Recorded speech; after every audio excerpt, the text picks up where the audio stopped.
Hello YouTube friends, Trans Deerhorn here. It's been a long time since I've done a YouTube video, so this is all kind of new because I've even got a new system and everything, and it's kind of making me a little nervous. So if I appear to be a little distracted during this particular video, I do apologize. But there was something that I did want to talk about today, and that is the many parts of the human soul. The soul itself is made up of many aspects, and it's not just one energy. It's also not the same energy as spirit energy. Spirit energy is that eternal connectedness to the creative force, whereas the soul energy is more the aspect of those parts of us that evolve to become spirit energy. The next part of the human soul energy is the name.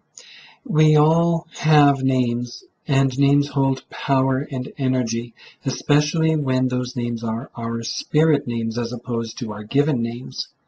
Our spirit names are the names that our spirit uses in order to create connection on a spiritual level and on a magical level.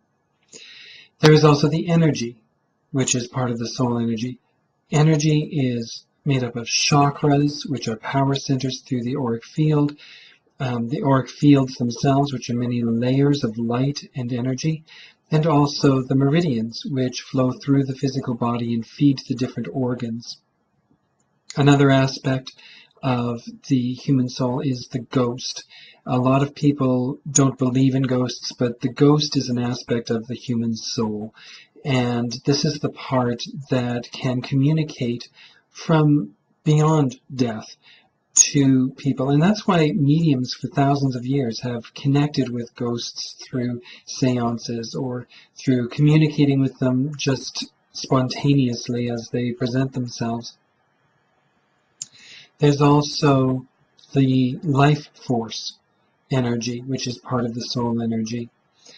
And this life force energy is part of why last rites are so important. I remember doing last rites for one of my sisters who died, and for all intents and purposes, her body shut down, she was dead. But as I was doing the last rites energy ceremony, there was this bright flash of light that came up from her body and went through a vortex into the light, which convinced me completely that there is something even after the physical body is declared dead.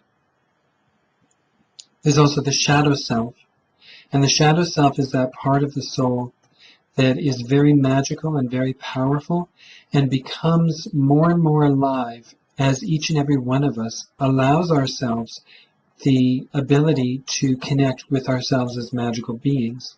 It becomes our spirit ally as we work through our spiritual essence and our spiritual challenges and adventures and things like that.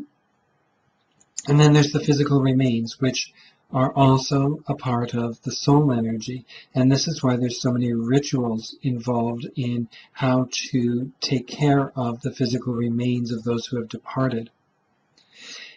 The physical remains also have energy that continues on after the ritual.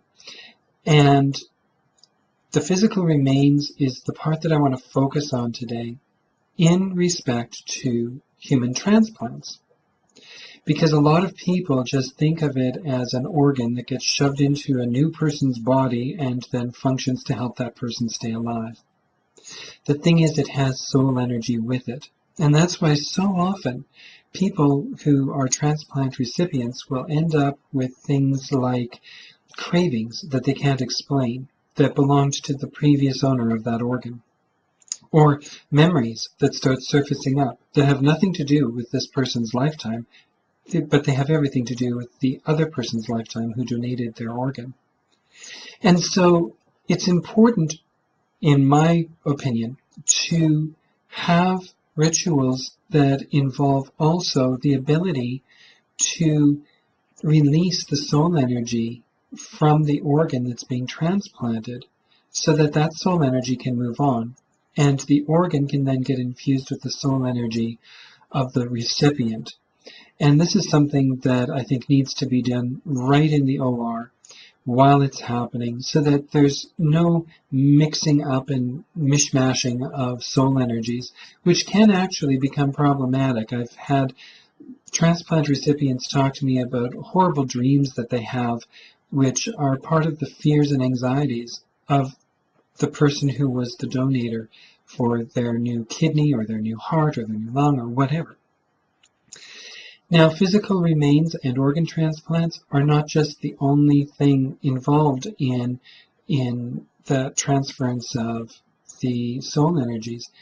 There can also be a transference happen with blood transfusions, because the blood holds the cells and holds the energy of the person who's donated. And so a person doesn't even have to be dead in order to give blood, which means that part of their soul essence is also then going to go into someone else's veins.